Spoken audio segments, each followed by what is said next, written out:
of the 2025 Archaeology Festival, which was, the numbers were okay, but it was good fun. We discovered some very interesting stuff out near, where was it? Forget where it was. In the Glen. I went out to the Glen. There's lifting stones and some very nice. Jerry O'Sullivan. He's a natural tour guide. It was great going around this farm. I know even yesterday did a mushroom forage. I saw photos and it looks good. So maybe she's going to be turning up with some nice mushrooms for us later. But we're going to be talking about mythology tonight. Mythology to do with the other world. The theme of the festival this year was the other world. But one of the main things I'm going to be talking about is other worlds.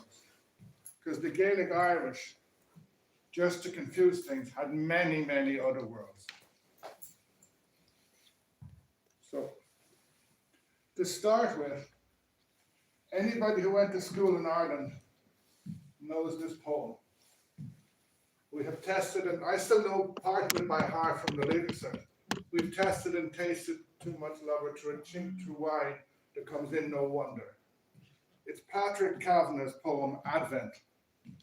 And probably a bit of a surprise that I'm starting a talk about mythology with this poem. But I think it's very interesting because it's talking about knowing too much and forgetting the importance of wondering about things.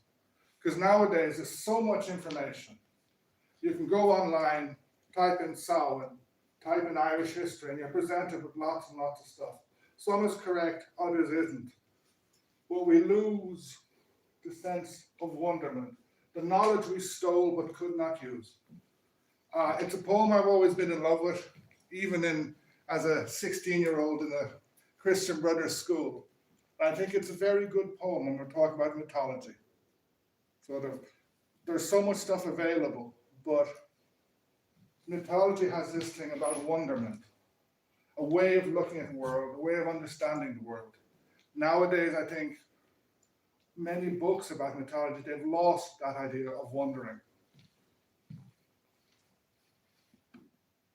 In relation to that, the puzzle of history.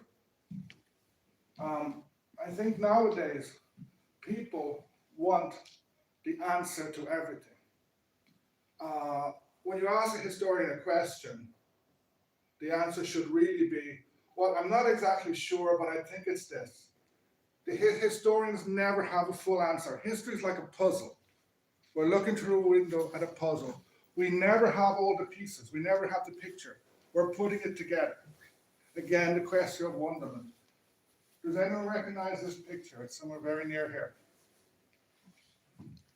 Castle. No. It's between Portmagee and Valencia. Ilan Lochon. Oh, So they did a wonderful restoration on that. We know lots about it, but there's so much we don't know. There's so much we never know. What it is, it's a glimpse into the past. And in a way, that's what all history can do. Archaeology can do. They can give us glimpses into the past. Archaeology is one type of glimpse. History is another type of glimpse. Mythology is a third type of glimpse. And mythology itself. Now, I hope you recognize this picture. Very near here. Very near here. Mythology constantly changes. It's reinvented and transformed. Like this, Ikakua is a brilliant example of the transformation of mythology. This was a Bronze Age stone robe. Does anyone know what the Gaelic Irish made of it? It's related to this building we're in now. was it Skellig? Yeah. So the wife of Amergin is said to be buried under here. But if you look at the archaeology of this place, it's several thousand years old. It was used for several thousand. The Bronze Age cultures used it. Then the Gaelic Irish came and they identified it with the arrival of the Milesians here. And Skein had a wife of Amergin, their leader, said to be buried there. But when they've done archaeology there, they've excavated it, and they found it was used in the medieval period. They're not sure why, but it was used. It's a good, come in. It's a good example of the reinvention and transformation of mythology. Now, in Ireland, we have a wonderful mythology. Sometimes we even have too many because there's so many texts. Loads haven't been translated. If you go to the wonderful site, the Celt site of UCC, they have a huge amount of material online. Some of it's translated, some of it's not. But you can kind of find a copy of almost all Irish, Gaelic Irish texts there, and older stuff and newer stuff as well. But so you can find the mythology, but sometimes archaeology and history, they can give us a better window into the past. Mythology is one type of window, archaeology and history are another type. Can you anyone recognize this place? It's not in Munster. It's near the centre of Ireland. Tara. This is Leah Fall, the Stone of Destiny. It is where it's standing now in Tara. It was in front of the Mound of the Hostages, but they moved it here. The work that the state archaeologists have done in the discovery program in Tara is amazing. Tara goes back to the Neolithic period, similar to Newgrange. It starts with a passage tomb, then it evolves. They found there was a big wooden henge around here. So it was used for symbolic purposes, extremely related to kingship. It gives a great insight into religious practices, political practices in Ireland, say from 1000 AD to 3,000 or 4,000 BC. And it's also in many mythology. Now, talking about the other world. The theme of the festival, as said, is otherworld, but I am stressing the idea of other worlds. The name of the talk, we have, I've forgotten the name of the talk.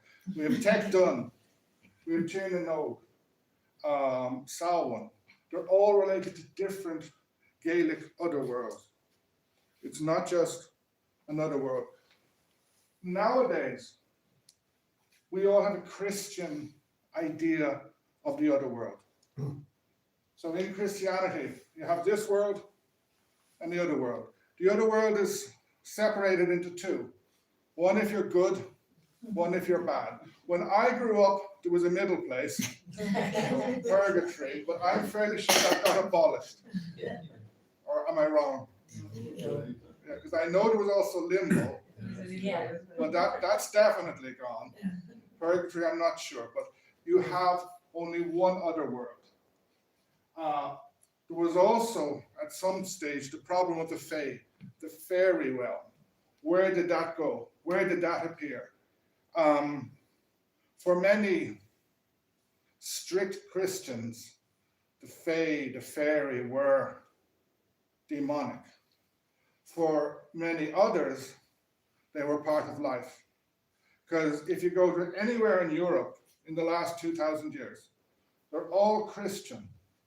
But there is, in many places, if not all of them, some sort of constant belief in some sort of beings. They can be, the Tuatha De Danann were Irish, they were the size of humans. In other places, it's little pixies, elves. And I think originally elves were small, but Tolkien borrowed Irish mythology without saying it and made them big. The Norse have various types. If you go into Italy in the Middle Ages, in the Renaissance, there's a constant belief in this sort of other beings. And most of the time it's Christian. I don't know if any of you have heard of this author, Ronald Hutton. He's English, he's a historian. He starts off writing, shall we say, orthodox books. He wrote about Cromwell and stuff like that. And then he decided to go follow a much more interesting route into looking into beliefs into pagans and stuff like that. His background is interesting because, as far as I know, he grew up in a Wicca family. So he didn't grow up Christian, he grew up Wicca. And he's written lots of very interesting books about paganism, there's another book, his Stations of the Sun, where he looks at different times of the year, whether Samhain, Bealtaine, May Day, the solstices. So he does great research into beliefs. You can find this book in paperback. If you go to Dublin, it's in Hodges Figures. It's quite cheap, but it's very, very interesting. And you can find lots of talks of his on the internet, on YouTube. He points out that many pagan beliefs, many things that we think are pagan, are actually invented during Christianity. For example, when Charles became King of England a couple of years ago, I think in his coronation he used the symbol of the Green Man. And many people said at the time the Green Man was something pagan. He said, no, it's medieval. And he proves it. His stuff is very good. He's well worth listening. So he shows that there's a difficulty in identifying when beliefs emerge. So you have to be very careful saying something is pre-Christian. So the Gaelic view, as I said, there are many other worlds. For example,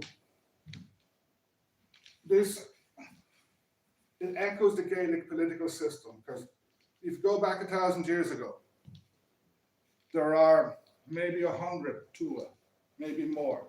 Each Tua is a semi-autonomous political entity.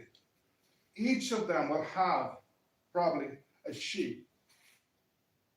A she nowadays means fairy. Originally it meant the mound. It's S.I. Fada, I'll go into more detail in a bit. It was originally the mound. The biggest she was Bruna Boyne. But most places would have a she. And a she was an entrance to the other world. So you could have 100 different other worlds. And in Samhain was a time when you could easily get into the other world, or people from one she could enter another she. And also these other worlds were not always distinct. Because like in the Christian view, heaven, hell, earth, they don't intermingle. The Gaelic view, they can.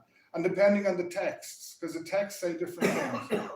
And like, I'm convinced that if you went back before Patrick, before the Christianization of Ireland, the Gaelic religious beliefs then were similar. There were lots of gods, goddesses of various types. Gaelic culture seemed to love complexity. Nowadays, people tend to look at Gaelic Ireland as something primitive, archaic, when it was actually very advanced for the day. And they loved complexity. They loved things that were confused, grayness, stuff like that.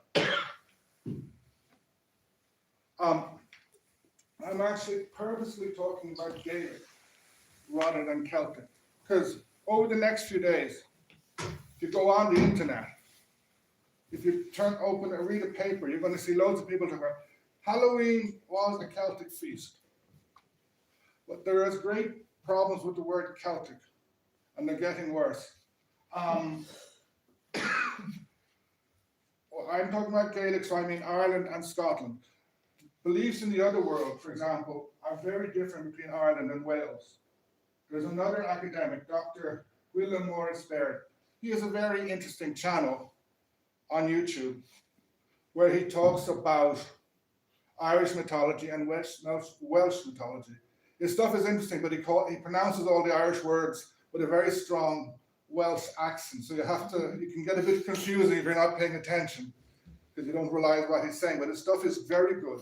And he points out the Welsh otherworld, there's one, and there's a kind of high king, whereas the Gaelic otherworld is completely separated. And both this echoes the political system of both countries. So I'm talking about Gaelic, not Celtic.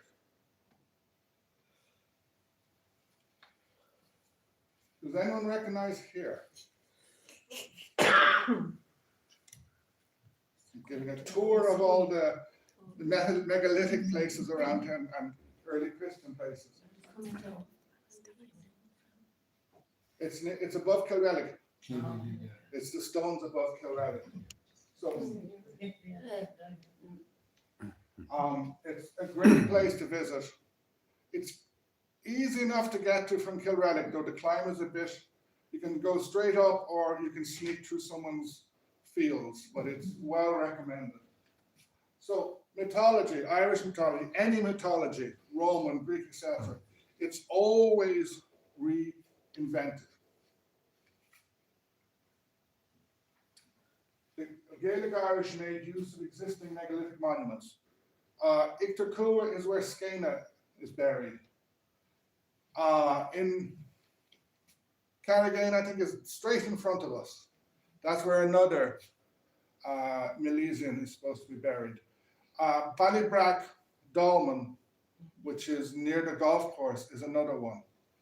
Another of the guys is up here. So they use these monuments. And something about in the Irish language, kind of almost every rock has a name. If you get an old map, whether it's hand drawn or something, I've seen an old one of Valencia.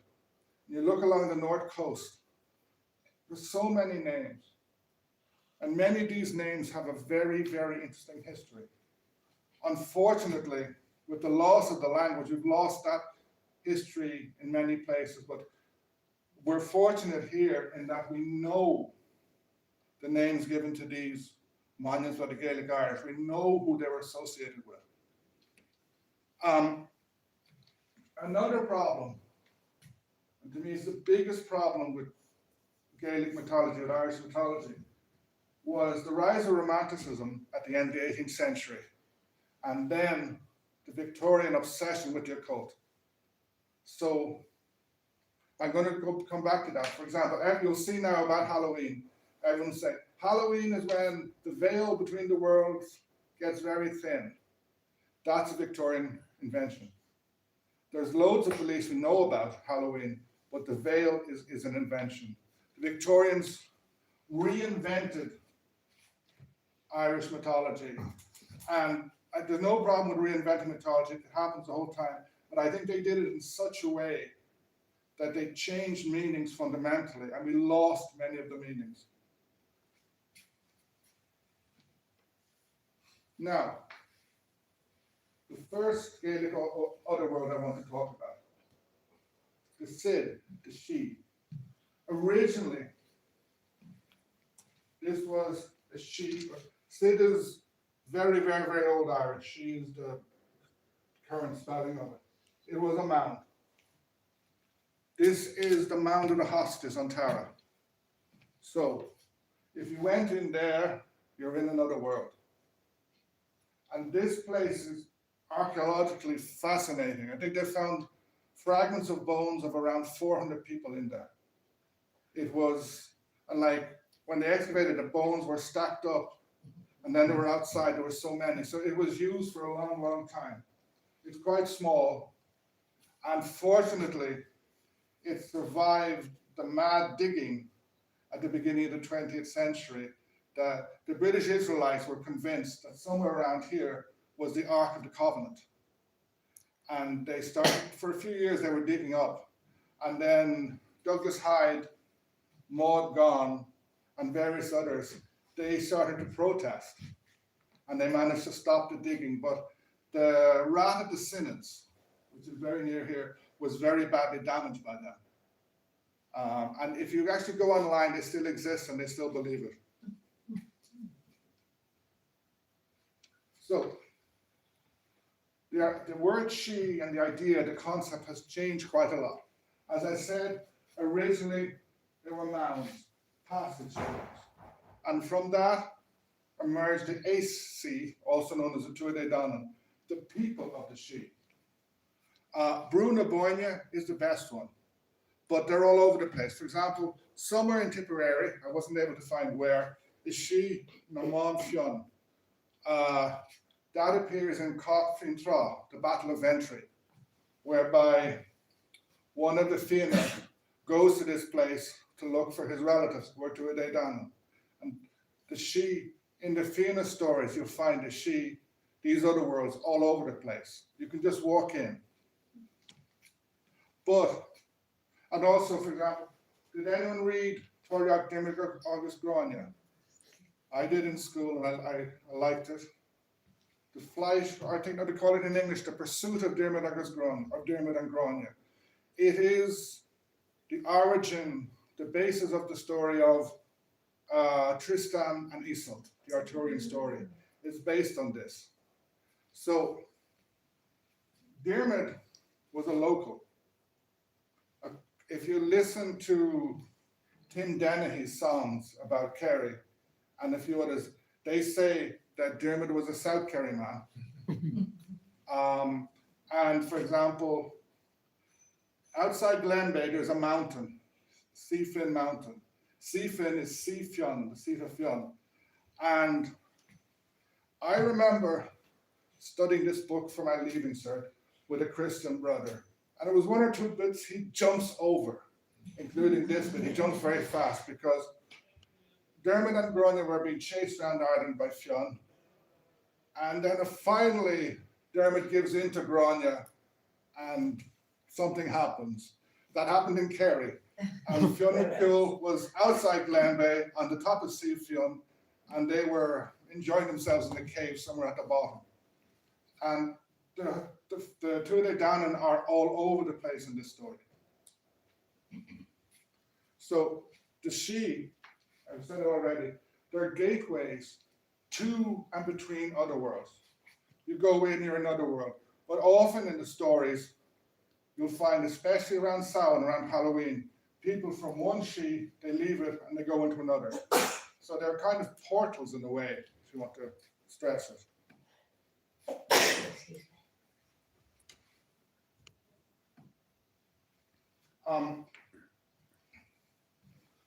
This word multiverse came up several years ago. I don't follow these superhero films anymore because there's too many superheroes. And then I think Marvel, to make more money, invented the idea of a multiverse, sort of where you have all these different superheroes coexisting. We had that in Ireland 2,000 years ago. We had a Gaelic multiverse. These are two different sea. As I said, the Mound of the Hostages, and this is actually Seafionn, another Seafionn. It's in the Dublin, it's actually in Wicklow, just outside Dublin. It's a very nice passage tomb. It's difficult to get to, as I discovered. There's no path, it's very boggy, very steep. And the weather, it was sunny when I left. We got to the top, it was misty and pouring rain. But these are two parts of the Gaelic multiverse of different entrances to different worlds. So I've said it again, in many other worlds, many too are in contrast with Wales. So let's jump ahead. And then to make things confusing, Gaelic literature is many different versions of texts. If you take Laura Gabala, the Book of Invasions, you can find different versions from the 9th to the 12th centuries. And there is differences, like the story of Scotia, Queen Scotia, that only appears in the very final versions. There are also differences between the different cycles. You have the cycle, the Ulster cycle, Cuchulainn and Maeve, the Fianna cycle, Fionn McCool, the historic cycle, the cycle of the kings, and then there's some other ones. There's differences between them, as if it's like almost different cultures at the time. In the literature of Fionn, the Tuatha Danann are frequent, whereas in the Ulster cycle, you see much more of Maeve, the Amergin, etc. In the Fianna, other worlds are very easy to access, especially at Samhain. In the Ulster cycle, it's somewhat different, is that it's as if the other world is coming here, like when the Morrigan keeps appearing. When Fuel is dying, the Raven, the Morrigan is on his shoulder. But the Samhain is still important. Now, when you look at these old Gaelic texts, many people use them to say that certain people were gods. Bridget, Maeve, even Cuchulainn. Some may be correct, others no. For example, I do not think Bridget was a goddess. We know she was a saint, and it basically looks like it was an invention at the end of the 19th century that she's a goddess. But Maeve seems to have been a very, very important goddess, and she may be very tied to Samhain.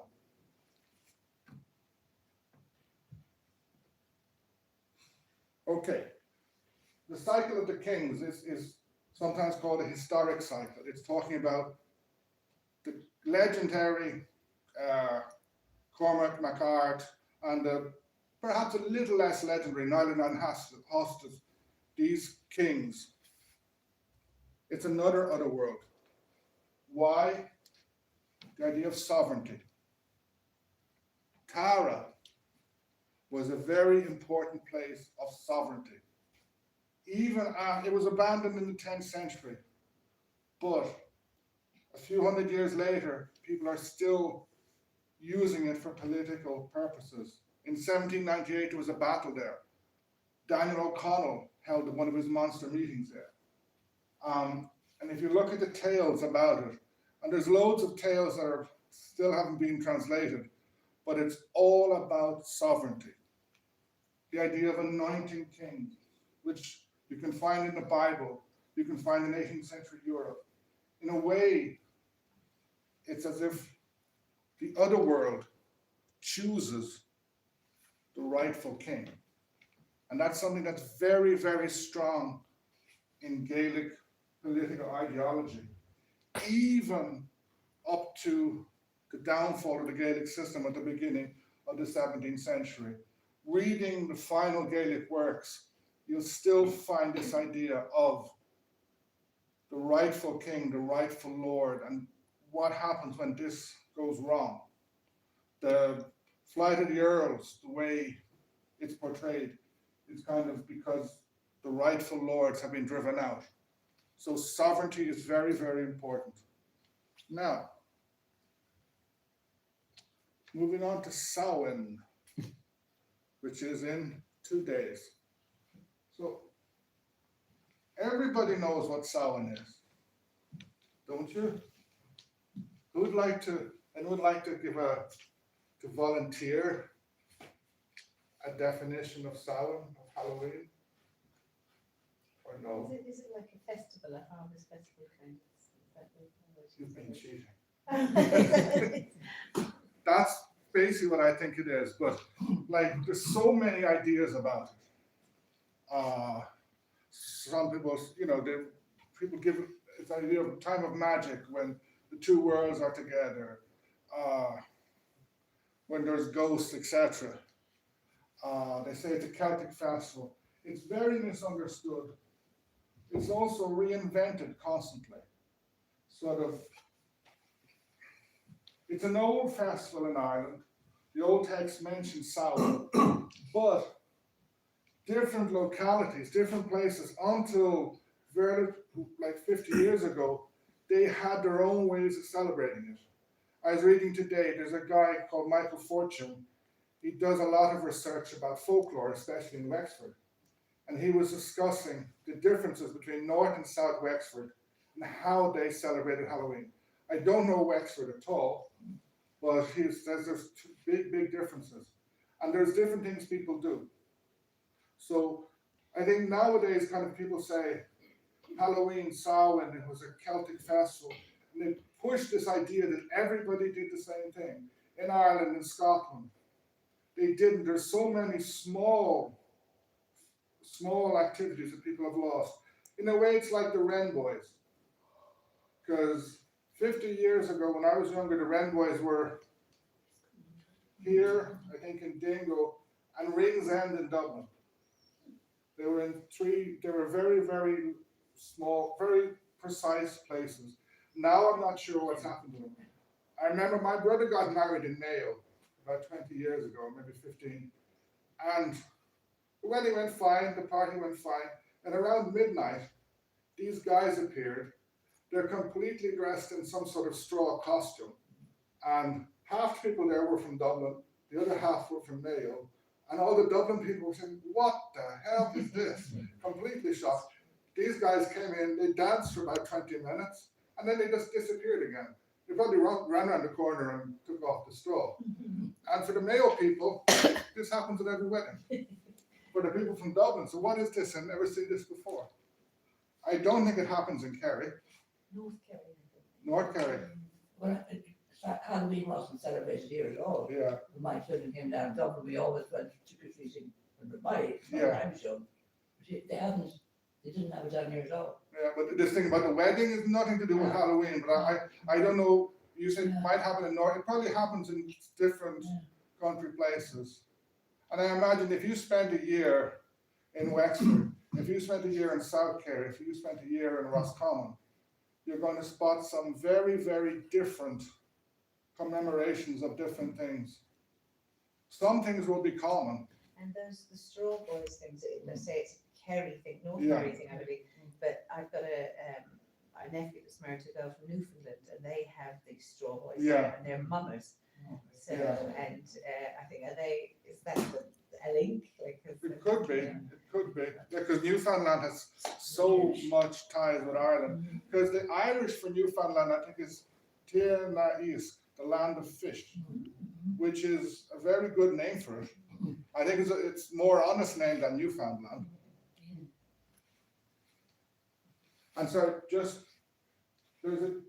everyone talks about Samhain, but it's forgotten that what most people mean by Samhain is Iha Hauna, the night of Halloween.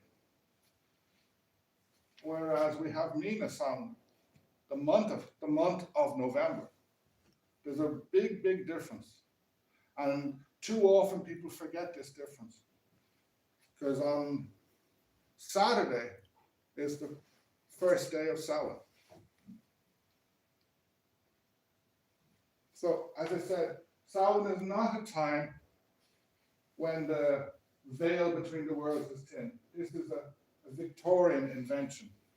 The Gaelic concept was much more intricate, much more complex.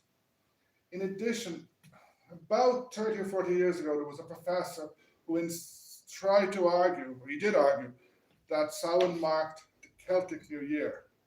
However, he never really showed good evidence for that. I don't think it was, because it doesn't make much sense to have a new year at this time. Sort of, you've just brought in the harvest. Sort of, the days are getting shorter and shorter for another month and a bit. So it doesn't seem to be the new year.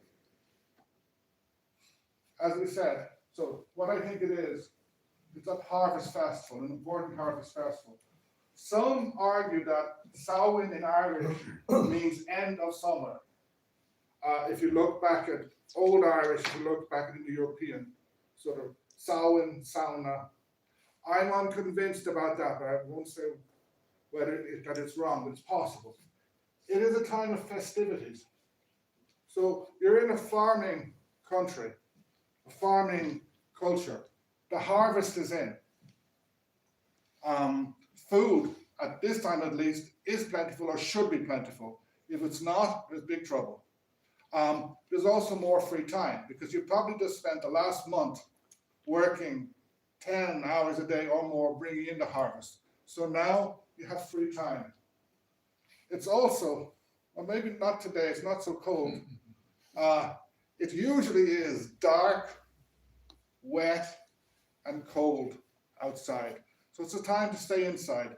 And you have time to kill, so it's time to celebrate. And as I said, it's often overlooked that many parts of the country have their own traditions. Does Halloween have pagan roots? Probably.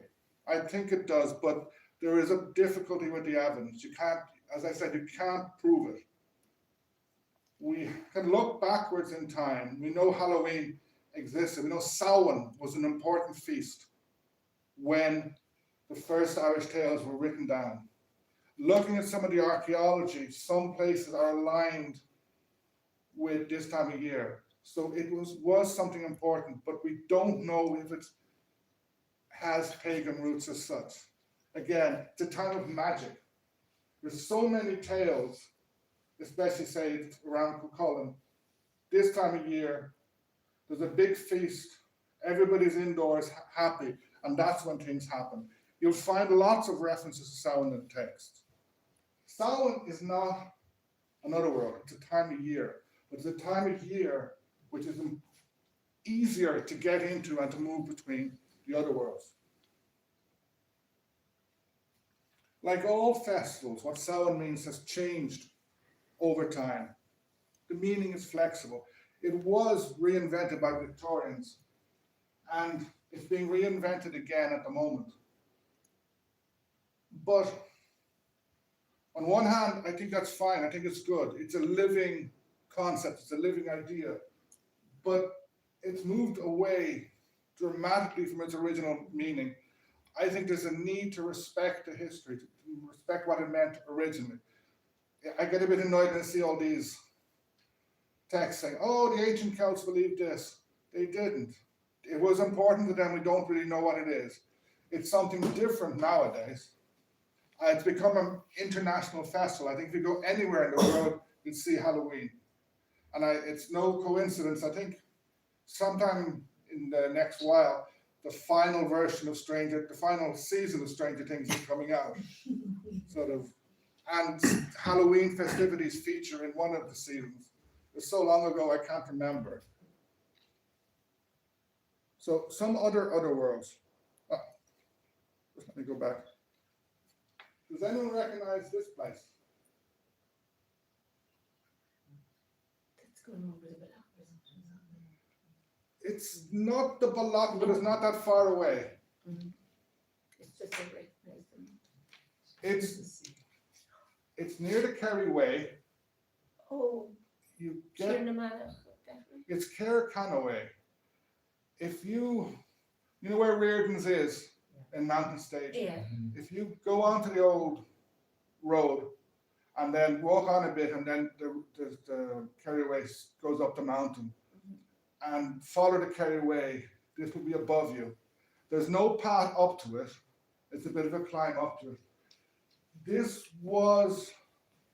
It's on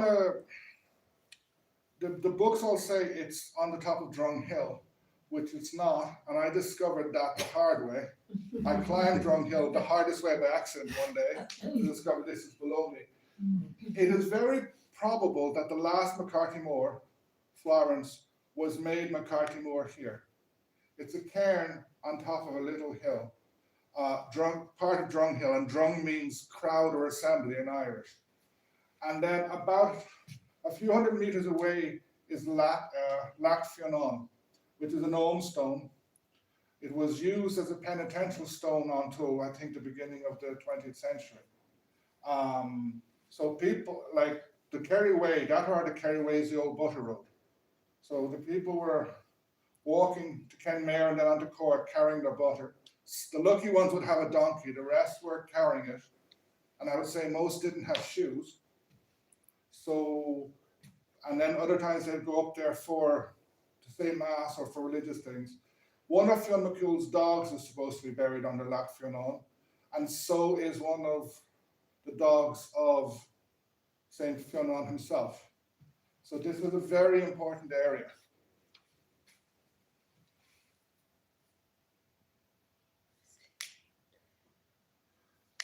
Duinn, a very important other world for the Gaelic Irish. Duinn, or the House of Donn. Donn, again, he was one of the Milesians. He was one of the sons of Mill. And I think people get very excited over the story of Mill Espana. But I think the monks who wrote it down must have been in a joking mood, because they didn't invent a new name for him. They just copied the Latin. Miles Espana, soldier of Spain. That's where the name comes from. So if you've read the stuff by Paddy Bush, especially his recent book, what's it called? The American Step. It's excellent stuff. He's convinced me long since that this bay we're in is where the Milesians were supposed to have arrived, is where the Gaelic Irish believed the Milesians were supposed to arrive. Duinn was one of them. And like many others, he didn't make it. He was drowned, and his followers built a cairn over where he drowned. Do you recognize where that is? It's the Bull Rock. Is there something up the rock? What's up the rock? There's a lighthouse on top, Yeah. and there's something in the middle, which I think is where the lighthouse keepers lived for a while. So he wasn't destined to reach Ireland. He drowned, and they built that rock. And the tunnel is natural. So for the Gaelic Irish, it was a very special place. It's where the dead went, the souls of the dead. So some people argue that Duinn himself was a god of the dead. The word Duinn seems to come from the Indo-European, I don't know how to pronounce that, Dunoso, which looks a bit like dove, the dark one. In much Gaelic literature, the phrase to go to the house of Duinn means to die. It's a very elegant, a very poetic way of saying to die.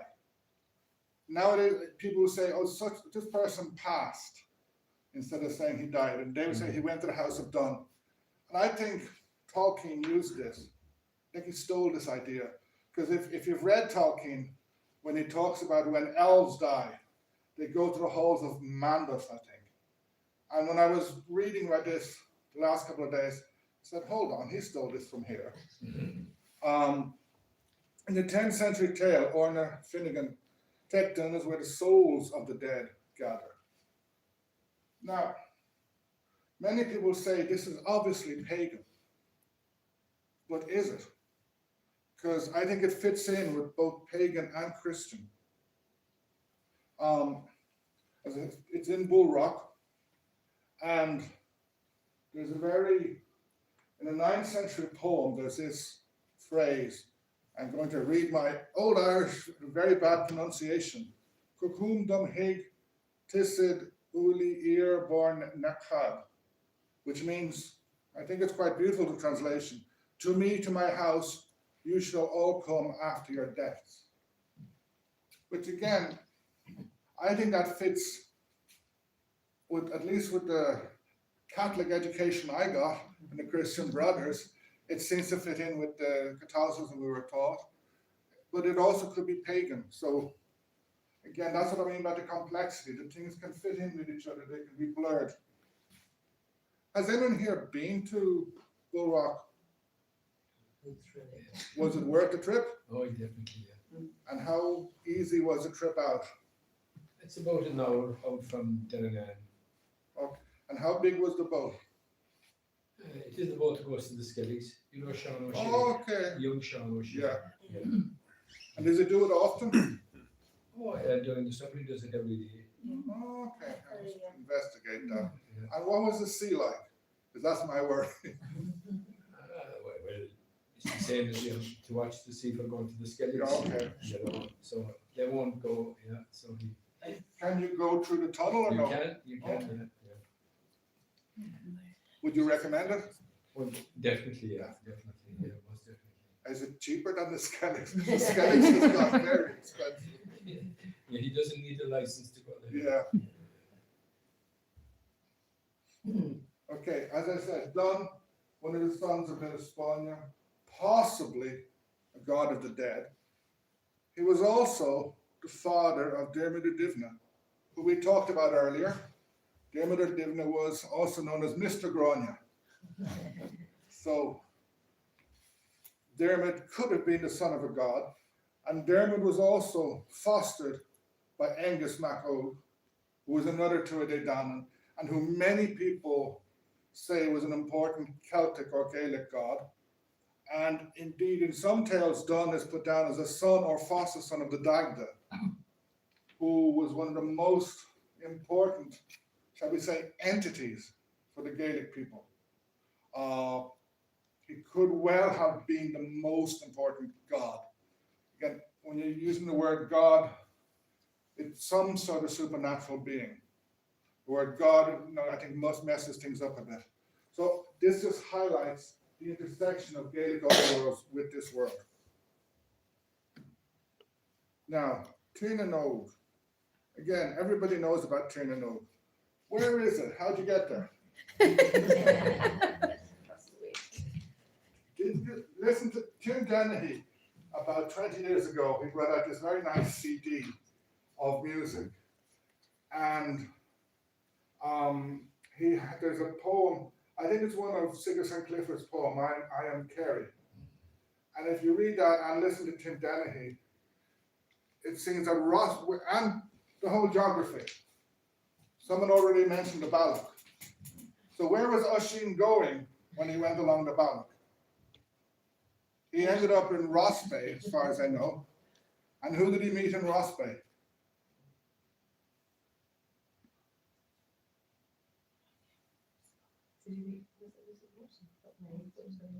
A girl, Yes. Niamh na Cúchaineoir. So, this picture is taken from Valentia Island. That's the end of Dingle, those are the Blaskets. So Duinn and Og must be out that way, because Ross Bay is probably here. So it's either between Dingle and the Blaskets or out more to the west, so somewhere out there. So Duinn and Og is, I claim it for Kerry. But don't tell anybody. So, Duinn and Og, other names, possible other names, include Tír Gánagira, the land of promise, Tír Fóchún, land under the wave. But this could be a figure of Gaelic poetry, because if you read Gaelic bardic poetry, they love giving a multitude of names to everything. Ireland is rarely just Era. The Banba, they have loads and loads of names. And one of the reasons that makes bardic poetry very hard is they use so many place names and they change them. Even if you look at the Annals of the Four Masters, one of the last things written, they use funny, like they was given the normal name and then they'll give a much more poetic name. And in various literature about it, there are some areas within Duinn and Og identified. There's Mag Mell, which supposedly is the plane of the light, Mag Findegard, the white silver plane, Mag Archaeology, the silver cloud plane, and Mag Ildolach, the multicolored plane. So we know some bits about it. It's not the most common of the other worlds. It's basically only mentioned in stuff to do with Fionn and Oisin and the return of Oisin. And we're getting to the end. It's gone on much longer than I thought. Entrances to other worlds. Ireland is full of these. There's Loch Derg. I think people still go to Loch Derg, because originally that was supposed to be a gateway to hell. Then it became a place of penance. Has anyone here been there? Was it nice? Is it an interesting place, or?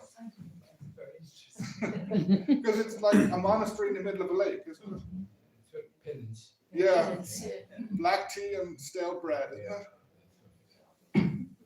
Because I remember about a month ago, there was a film was on here about the priests, and part of that was filmed there, I'm fairly sure. So other entrances, so the sea, the Sids, Bruna Goyna, Cinnamon Fionn, and then the very special place, Uv Nagat, the cave of the cat, which is very associated with Samhain, in part because there's an Ohm stone there, and the Ohm stone, it seems to say, Freig, son of Maeve. So there's a lot of mythology about it. But nowadays they're beginning to wonder that they've written, the name has gotten mixed up. Instead of Nagat, of the cat, should the name really be Cot? So should it be Cave of the Battles? It's also known as Uv Cruachan or Sid Cruachan. So it's a very special place, very strongly associated with Samhain, and a definite entrance to the other world, except you can't get in anymore. Where's that? It's in Roscommon. It's near areas associated with Maeve, near Cruachan, her former capital. But it's a long cave, but they've closed it because they say the levels of CO2 in the cave are too strong. Because I think it's about 20 meters long. So you can go to the entrance, and you can go inside the entrance and they don't let you anymore. Hopefully in the future they will. Because it's a place I'd love to go to, but I think I might be a bit nervous. The pictures the entrance of the cave doesn't look very wide. When I was a wee little kid, I would horrify my parents by crawling into every souterrain inside every castle that I found, but no more. And again, Tara, I've already mentioned that. That has very strong associations with the pre-Christian Otherworld. And I think Tara is the place that we know most about pre-Christian beliefs in Ireland. The archaeology helps us peer into Gaelic Otherworlds. I talked a bit before about the Otherworld and anointing people. This idea of sacred kingship and the conferring or granting of sovereignty from another world. Many people, they look at Gaelic Ireland, as I said at the beginning, something primitive, but the Gaelic version was more sophisticated in many ways than what was believed in Christian Europe. You go back to 1600, Queen Elizabeth believed she was anointed by God. King James believed he was anointed by God. King Henry and then King Louis in France, the same thing. And nowadays, just to get political, if you go to the United States, there's a certain guy across the pond, shall we say, and many of the people who support him think he was anointed by God. I prefer Tara, because the Leah Fall, it originally seems to have been lying down.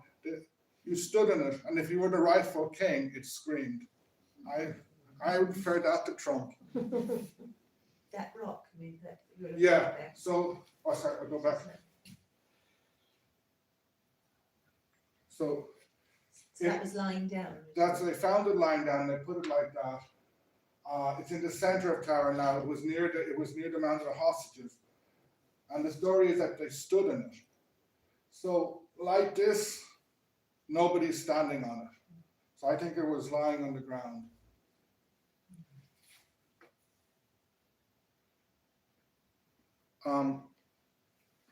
Starting to sum up, Gaelic Otherworlds, Gaelic multiverse. They're messy.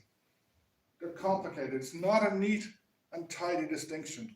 And it echoes the political structure of Gaelic Ireland, which was equally messy. Boundaries were changing all the time. All Tua probably had a Sid, an otherworld.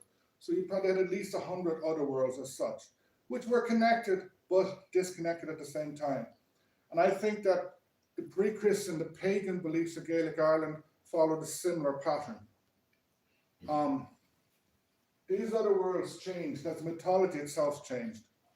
I'm not over fond of the Victorians. So, in my belief, they kind of butchered the mythology, they misunderstood it.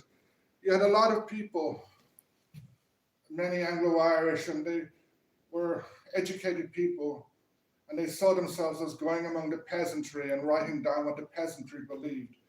And they censored it. And like they interpreted it. So they put a very strong filter. And I think that messed things up quite a bit. When it happens. And like many people, even modern day neo-pagans, they get most of their beliefs from the reinvention of the Victorians. Mythology beliefs, they change, they transform all the time. It's impossible to reconstruct everything. It's impossible to know everything about the past. And while mythology shows us some sort of view of pre-Christian Ireland, at the same time, this mythology is strongly Christian. There's a strongly Christian influence on it. we can't answer the next question. To what extent does this mythology echo a pre-Christian past? It does, but we don't know how much. And I think it's also a mistake to say this is Christian, this is pagan. The Gaelic mythology fits in with both. It's very, very flexible. Sorry. So, just to finish, some other words in Ilvrahim. So, we've mentioned Ilan Lochlan Ikrakua.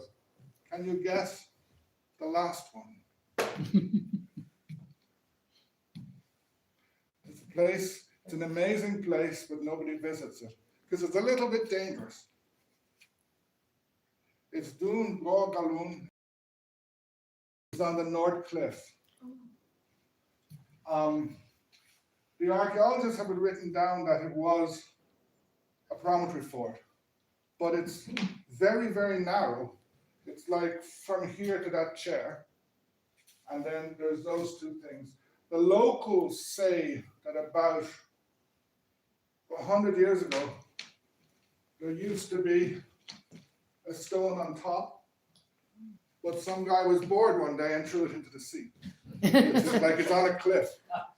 It's way, to me, it's way too narrow a place to be living. So I think it was some sort of ceremonial or religious structure.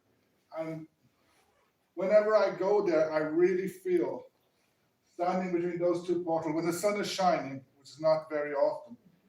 I really feel like I'm the gate to another world. Because sometimes you can feel the place shake. What do you call it? It's Duinn Galún, the Duinn, the fort of the two Galún stones. Like, you have to go, if you know where Nodge the camel maker is. Yes. Yeah. You follow the path down from there, you cross the field if there's no cows around, because sometimes there's a bull, then you have to climb over the fence and you're on the cliff side of the fence and you walk a bit down.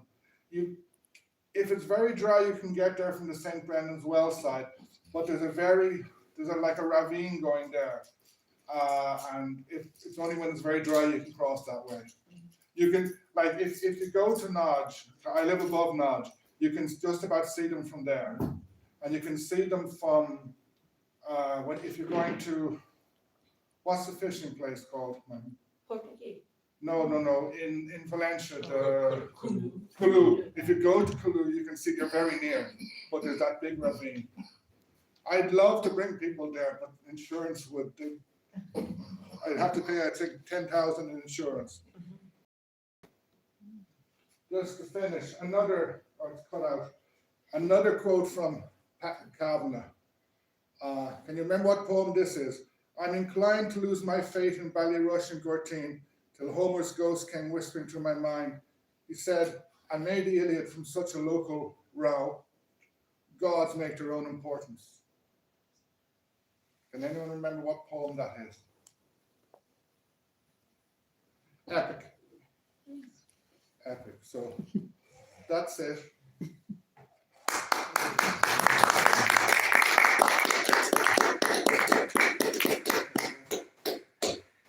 So way over time, but any questions? Will this link? I'm hoping it was transmitting live, and then it'll be available on my channel, I hope. YouTube is funny that way. It probably takes a day or so before it appears. Can you? If it appears, I'll send it to you. So interesting. Can I just ask, you know, you were saying the Otherworlds. Yeah, What is the Otherworld? that's a good question. It's another sphere of existence, if you like. Gaelic Ireland, Gaelic history, and Gaelic mythology don't like definitions, but it's like you go into a sea, and you're not in this world as such. You're in another physical world.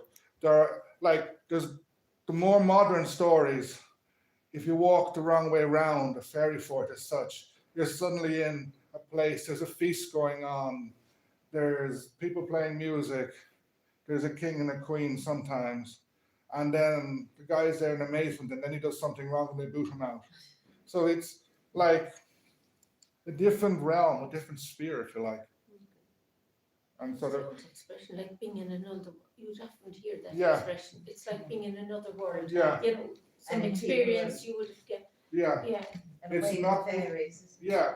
Nowadays, fairies or fae, where the two of the Danann are there, it's different, a different physics, if you like. Yeah, away with the fairies, apparently, but they Yeah. misused it up. Proposal with it. Okay. Fairies. And then there's, 'cause I remember seeing here a couple of years ago, it was a one-woman play about Bridget Cleary, who was from Tipperary, and her husband, did he kill her? Or, yeah, because he said she was possessed by the fairies. And like, That's all I know. because 400 years ago, the two of they Danann, they were very different. But after the collapse of Gaelic Ireland, they get relegated to fairies, to messing with your milk, to being annoying little creatures. Whereas if you look at Coth Fionn Trá, the Battle of Ventry, they're fierce warriors. They're in their own place, but they're also in this world. The two worlds are interacting. And the king of the world invades, lands in Ventry, invade Ireland. And one of the Fianna goes there and say, look, we need some help. So the two of the Danann go there for a day and they help the Irish. And then they go back home for some reason. It's not clear why. So the mythology, how far back can we trace like the Fianna and stuff like that? How far back can we trace that, records of that? I'll have to prepare another presentation to answer that.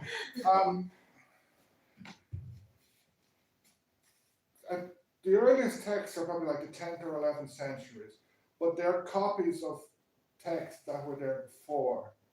And then there's actually a book, I brought it with me. He attempts to answer that question.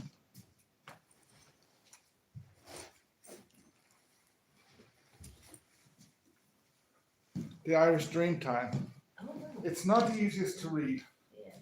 He's a professor of archaeology in Queen's, but he goes through the texts and he knows them well, and he tries to connect them to the time. Like he says, many people say the texts of Cuchulainn, the Ulster Cycle. I never looked at them. He said the Ulster Cycle are the oldest ones, but he looks at the words they use for sword, for spear, and he says the language and what they portray is something more contemporary. So it goes back, I would say, at least 400 or 500. Some people argue that they're based on oral stories, oral tales that go back even further, but that's difficult to answer. There's stuff about Chiarrai. I read an article where this guy, he's looking at a lot of words used in India. It used to do with kings in India 2,000 years ago and comparing them. So some people think some of the beliefs, the stories that would go back, say, 2,500 years, if not more. It's very hard to say. And there's people getting paid lots of money in UCD and UCC who write about that, and they never agree. They never agree. It's very hard to say. It's mad how long they have survived. It is. Isn't it? That there must be a real yearning to believe them, to say that they've survived. Yeah, well, like Homer, I think is probably the oldest tale. But then, is it Gilgamesh from Mesopotamia? It seems to be the oldest one. It's pre-biblical. So Ireland, I think, is one of the oldest vernacular literatures in Europe, and because we weren't Romanized, so this literature somehow survived, and the monks wrote it down without Christianizing it too much. Some things like the Book of Invasions, it's clear that they put a biblical thing. The King of Queen Scotia looks very much like they're copying the story of Moses, and Mil España, soldier of Spain. But if you look at this debate about the landing of Amergin, etc., that looks much more original. And I know that some people say a lot of the Táin is based on parts of the Iliad. In that book, he goes into that in detail. He shows they have a whole pile of texts, like the Irish monks didn't draw on much Greek work. They drew on a lot of stories translated into Latin, and they have many copies, so they know which stories they were reading. It's quite fascinating. In relation to that, I think it's just ended. Up in Dublin, there was a fascinating exhibition about St. Gall, and they had brought a lot of stuff from Switzerland to Dublin. And I think it ended this week.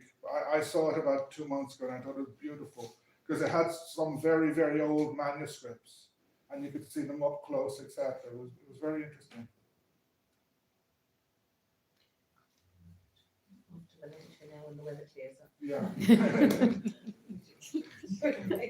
Any other questions? Okay. We'll finish up and say good night. Thank you very much.